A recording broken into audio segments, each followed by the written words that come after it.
Hi, I've got a little garden devotion for you today. I have chronic fatigue syndrome, which means I get tired really easy. So my type of gardening is a little different than most.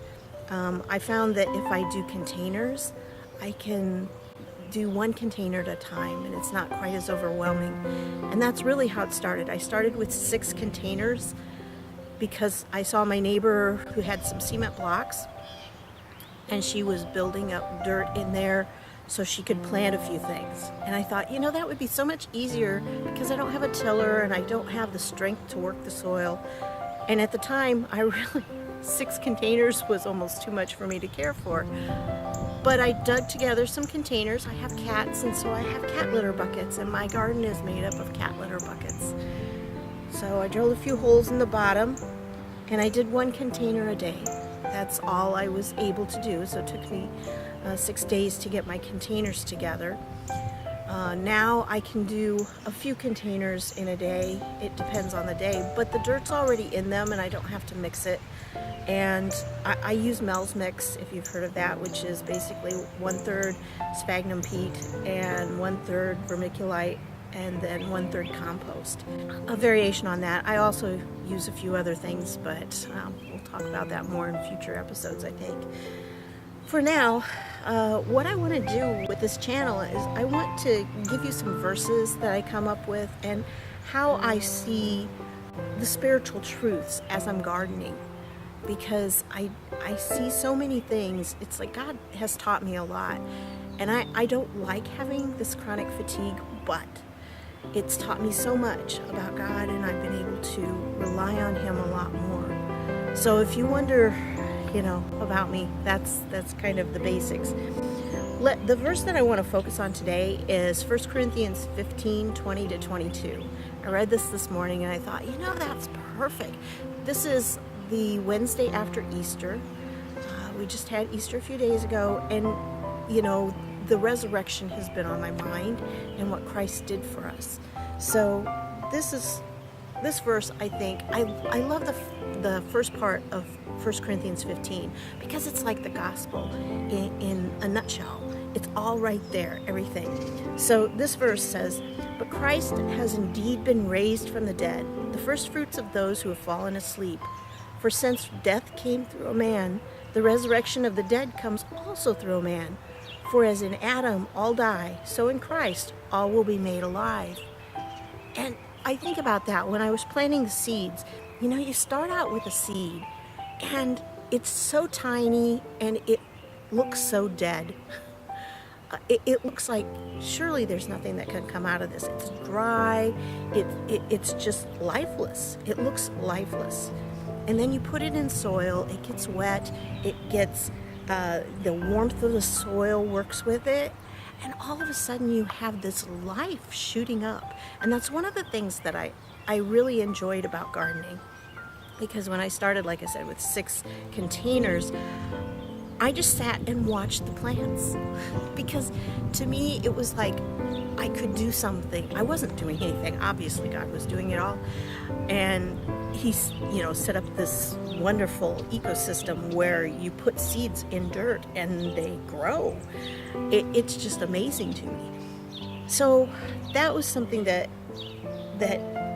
struck me as I started watching these little plants. And of course, the first time I planted a container, it was like, oh, I couldn't wait. Every day I'd walk out. Is anything up yet? Is anything up yet? Yeah, I did some radishes. Radishes are very good to start. If you're starting a garden, radishes are good because they come up so fast. They're really nice and they kind of give you a sense of accomplishment. Even though, again, you're not really doing anything.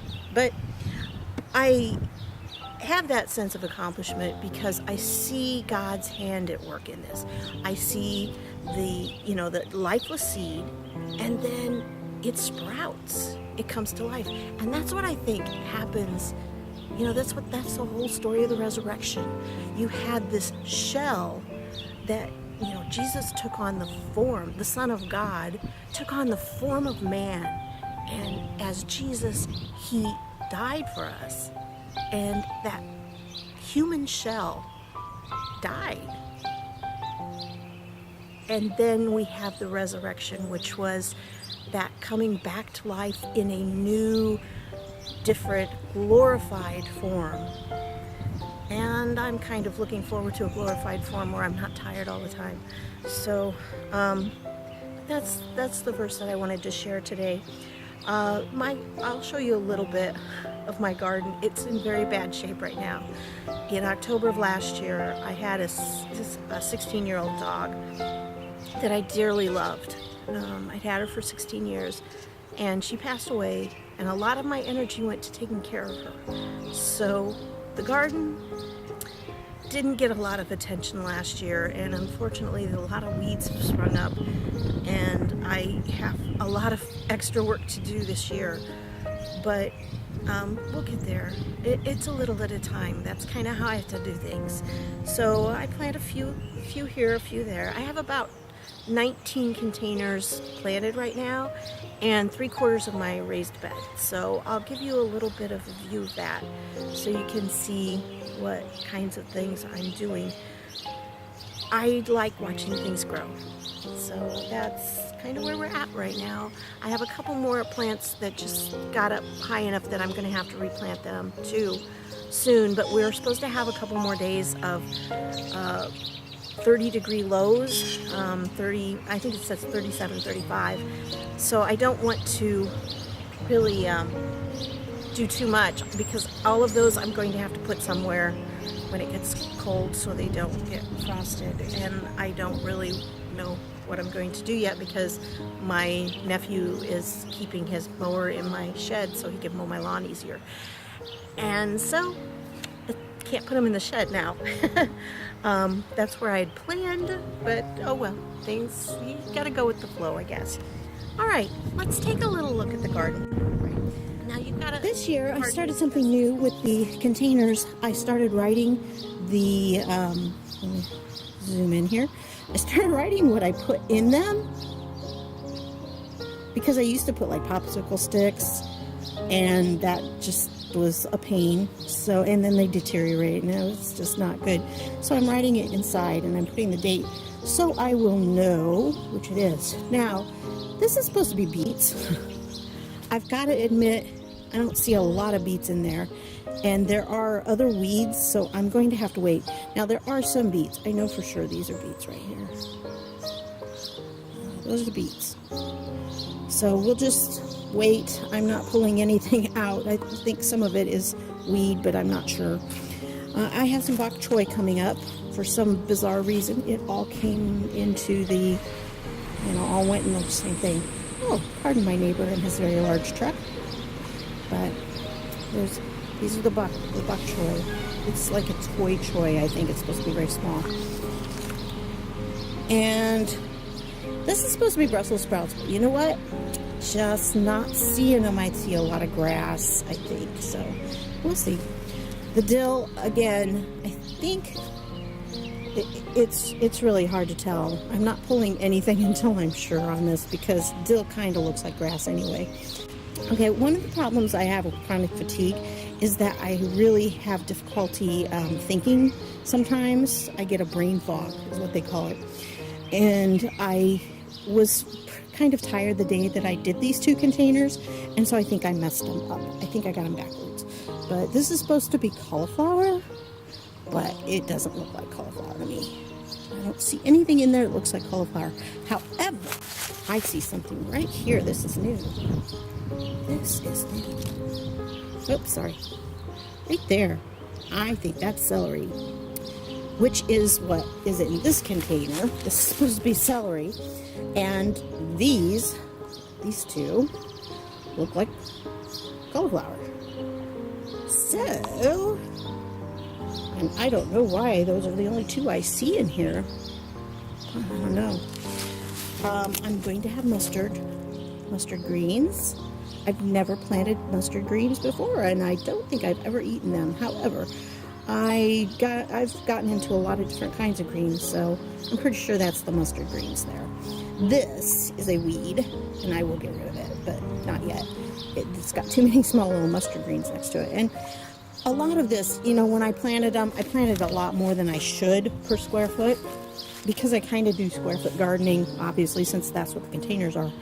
they're not exactly square, okay. But this one is supposed to be peas, but I just planted them, so I'm not, there's, looks like there might be one kind of coming up here. Maybe that stick. So it could be. I don't know. We'll see. I have asparagus down at the other end in the actual ground, but I had a couple roots and I thought, you know, I can raise just about anything in containers. What if I raise asparagus? So I put them in here. I don't know if they will or not. This is some chocolate mint from last year, but I don't know if it's actually surviving or not. Unfortunately, when you have containers during the winter, they don't winter well. You're going to have to put them someplace. Like here, it can get down to 0 or even below 0 at times. Not a lot, but it does sometimes.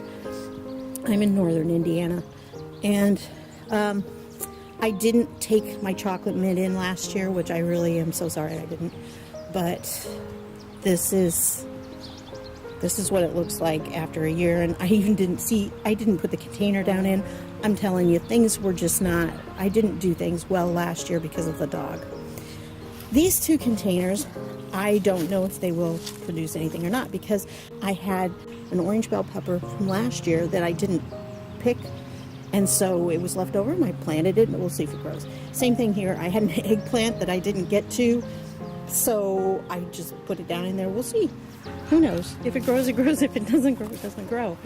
All right. Now I've got some peas here. I did these on April 2nd, so they're coming up. They're doing well. I really like peas. And these are snap peas, so I'll be able to eat the shell as well. Over here, I just planted a couple yesterday. I just did these yesterday. Some red Russian kale and lavender. I had a bucket of lavender, but unfortunately, I didn't take it in last year, so I think it's dead, but it's in the herb garden. I'll show you the herb garden one day, but not today. I have some strawberries down here, but they started out as a container. I wanted them in containers, and then I wanted them in blocks along the edge here, so they'd be easy to pick, right? Well, strawberries have a mind of their own, and so they kind of sent out shoots everywhere, and so before I knew it, I had a lot more. So I've just decided to give them this part of the garden. Let them have it, and I'll have more strawberries. But I have some dandelions that have encroached. I want to get those out, but I hate to do that because I don't want to pull up any strawberries. Here's the messy part of the garden because it's like, oh yeah. Anyway, I have grapes, and I'm so excited because the grapes have finally, they look totally dead for a long time. And now I'm starting to get, I don't know if that's going to show or not. Yeah, it's going to be blurry because I tried taking pictures and it was blurry too, but I'm having some eye issues. So I have a eye doctor's appointment this afternoon. Maybe if I get my good glasses, I'll be able to take better pictures. I have some asparagus over there, and I've already picked some. This is the 3rd year on the asparagus bed. But I had more that I planted right over there last year, and something I think ate it over the winter. I have some peonies there in the corner, and that little statue is marking a place where one of my kitties is. So, but yes, I have this big clump of stuff right here I have to take care of, and I've got this bucket. It's kind of weird, and I'm not sure if you could see, but it's actually a bucket inside a bucket, and the sides are cut out. You can see that on the inside. In theory, what that's for is potatoes. So I can put my potatoes in there, and then I can just pull the inside bucket up, pull the potatoes off that I need, because this is a big issue. I live by myself, and I don't eat a lot. But, when I harvest something, if I harvest a lot, then I have to do something with it, and I have real trouble. I don't have the energy to can things, and I don't have a very big freezer, so I have to really try to grow things that I can eat as I go. So that's what it is. But unfortunately, last year with the dog and everything, I was not thinking well, and I didn't put holes in the bottom, so I killed them. It was terrible. It was just awful. Okay, sorry for the bumping around. Okay, yeah, I planted these. I've got some watermelon. Pretty sure I got these right. This is cucumbers. These I started at the beginning inside. I have a little tray with the mat underneath, so that's what I do with those. I will get a cage to put over these. I'm surprised I forgot to put a cage over, but I am going to use cages. I think the cages really work very well, especially for vining things. So I had this fence, and that was my intention, to have them vine around the fence, but that hasn't worked so well. I mean, they did, but yeah, it just didn't work as well as I wanted it to. So I need more space for them to vine, and I think if I use these cages, I used them last year and it worked really well. Okay, so and that's my raised bed over there. I do have some things coming up in the raised bed. I saw one YouTube channel where the lady was saying, Back to Earth Creations, Yvonne Williams, if you see hers, she was planting she planted like lettuce and things that are above the ground, and then in the in-between rows she planted things that were root crops. So I have carrots, which, if you know anything about carrots, they don't come up very fast. So the carrots are actually in in-between rows, and so the rest of this is lettuce, or we've got some kohlrabi here. I love kohlrabi, and it's very hard to find in the stores. So I have 2 rows, but only one row looks like it's really coming up. And then, of course, there are weeds, which I will deal with in some of my devotionals. This is a weed. This right here is an evil weed. Yeah, I recognize the evil weeds. I've seen enough of them. That I have these bushes. They're called Rosa Sharon bushes. And they're really pretty when they flower and everything, and they bring in a lot of bees. However, they drop seeds like crazy. And so you've got those. I don't know if that's not a Rosa Sharon weed. That's actually, I think, a Creeping Charlie. And then I have some onions here that I had a thing of onions, and they started sprouting. So I figured, okay, we're just going to plant them. And I did some of them kind of like you do seed potatoes, because they had more than one sprout. They had like 2 or 3 sprouts on them. So I thought, okay, let's cut them apart and see if it works. And so I don't know if they're going to survive, but they're actually looking a little bit better than they have. So I think maybe it will work. Okay, I just got a lot of little things I've got to pick up, around the garden. And you've got some pretty little, I have flowers everywhere. I just need to get them out of the yard. But again, this is a Rosa Sharon stick. That stick right there. And if you don't get them when they're small, you can just keep cutting them off and they keep coming back. It's ridiculous. These were my tomatoes from last year. And the blue containers, I had the tomatoes in there. I'm not a big tomato eater. I really don't like them unless they're cooked. I can eat them cooked, but I just raw. But my dad likes them, so I grow them for him. And this was this big bushy thing in the yellow container was a lime basil. It was very prolific, but again, things got ahead of me. These were never supposed to be in my yard. They were actually supposed to be up, but that's all the further I got them last year. I mean, I really struggled. It was a physical challenge last year to do this. So this is my garden. It's very small because that's really all the more I can handle. But I actually right now have about 60 containers. So yeah, those cats just keep using litter. So some of them don't have holes in the bottom, but most of them do. And I have an herb garden that are in containers right now. And I was going to take them in for the winter, but again, the plans changed. So, okay. Thanks for watching the tour of my little garden, and I hope that the verses I read will be encouraging to you, and that you'll think about when you plant seeds how that's a resurrection. It's an example of resurrection in nature, and every time we look at it, we can remember the price Christ paid for us, that he died and then rose from the dead for us, and we have the hope that we will one day rise and be with him forever. So thank you so much for watching. Please subscribe.